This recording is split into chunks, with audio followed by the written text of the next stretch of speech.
Il est 16 heures à Kinshasa, mesdames, messieurs, c'est l'heure de votre bulletin d'information. Le général Kenya Jeff Nyaga, qui commandait la force régionale de la communauté d'Afrique de l'Est en République démocratique du Congo, a jeté l'éponge. L'homme qui promettait de mourir pour le rétablissement de la sécurité dans la partie est du pays a officiellement déposé sa démission le jeudi 27 avril 2023. Viningali Junior nous en dit plus.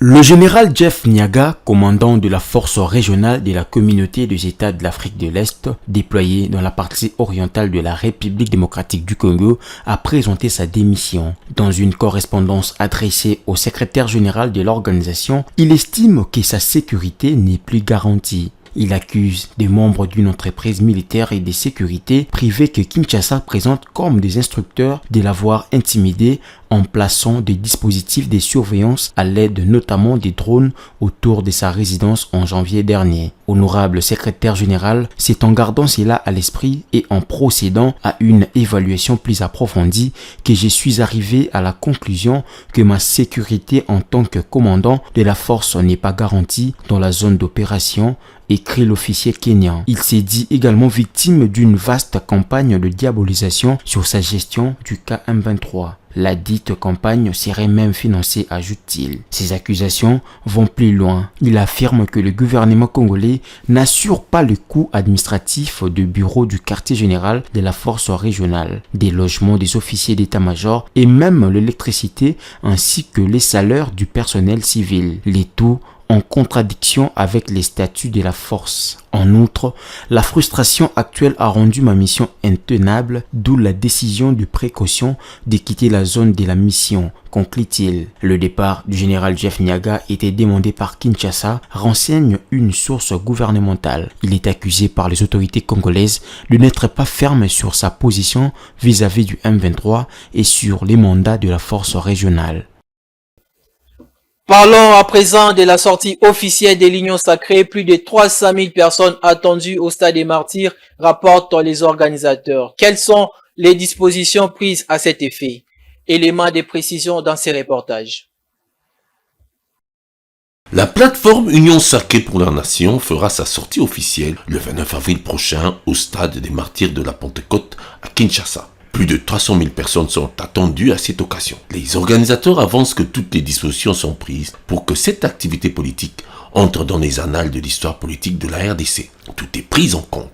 La sécurité sera assurée par la police nationale congolaise qui sera appuyée par les sociétés privées de gardiennage. Il y aura des cliniques mobiles et une dizaine d'ambulances. Ce 29 avril, les véhicules n'auront pas accès au stade, sauf seulement des officiels déjà bien identifiés sur lesquels seront posés des stickers spéciaux. Pour le reste, le parking aménagé sera celui du Palais du Peuple et de là, ils prendront le bus moyennant carton d'invitation ou badge d'accès. Pour les militants, les portes s'ouvriront déjà à partir de 6 heures, confie l'organisation. L'esplanade du stade des Martyrs sera aussi aménagée pour contenir les militants. Des écrans géants seront placés en vue de leur permettre de suivre le déroulé de l'activité. En cas de débordement, l'esplanade du Palais du Peuple sera aussi aménagée pour accueillir certains militants. Côté médias, l'organisation aménagera le Media Center avec Wi-Fi qui sera opérationnel dès ce mercredi 26 avril afin de mettre les professionnels des médias dans les meilleures conditions de travail. Ce Media Center ouvrira chaque jour de 10h à 18h.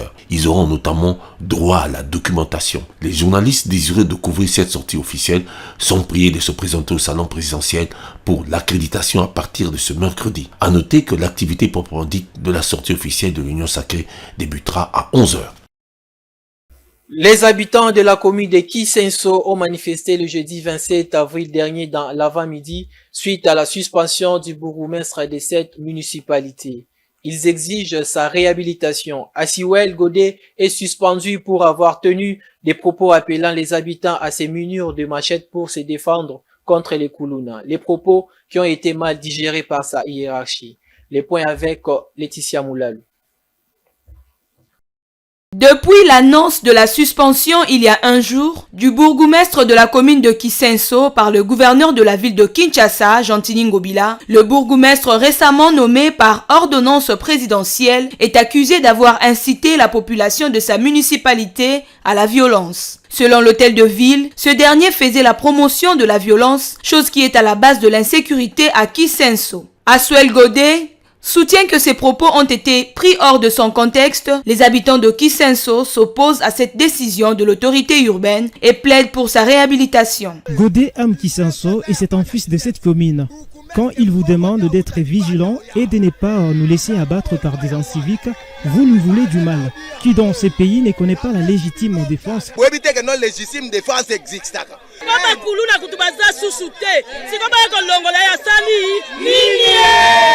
Qu'est-ce que Godé a fait de mal? Il a redoré l'image de Kisenso, il traque les Kuluna et aujourd'hui la situation s'est améliorée. Qu'est-ce qu'il leur a fait?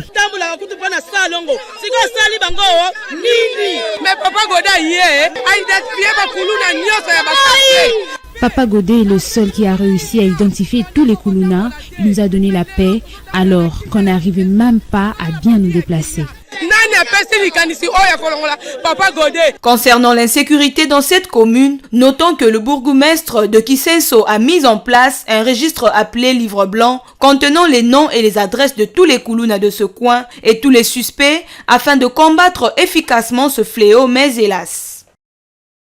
Parlons sport à présent. Le festival africain des arts martiaux FADAM en sigle va se tenir à Kinshasa du 27 mai au 3 juin 2023 prochain. Près de 5000 athlètes seront attendus dans la capitale congolaise pour ces festivals.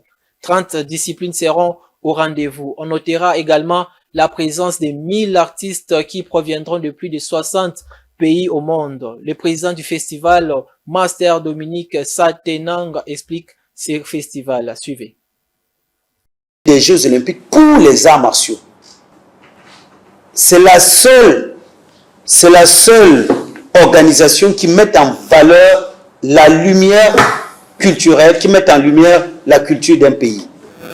Nous sommes en train de construire au village, à l'esplanade du stade de Martyrs, un village des provinces, où chaque province mettra en lumière sa culture, sa gastronomie, son art, etc., etc.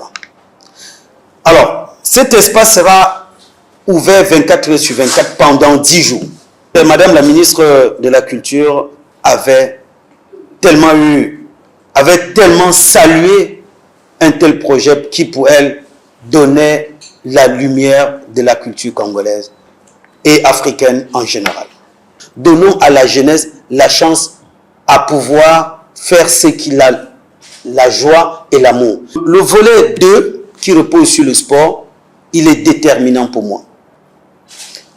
Raison pour laquelle, à l'heure où nous parlons, il y a plus de 4000 déjà athlètes nationaux des différentes disciplines, des différentes fédérations et associations, etc., qui sont déjà en.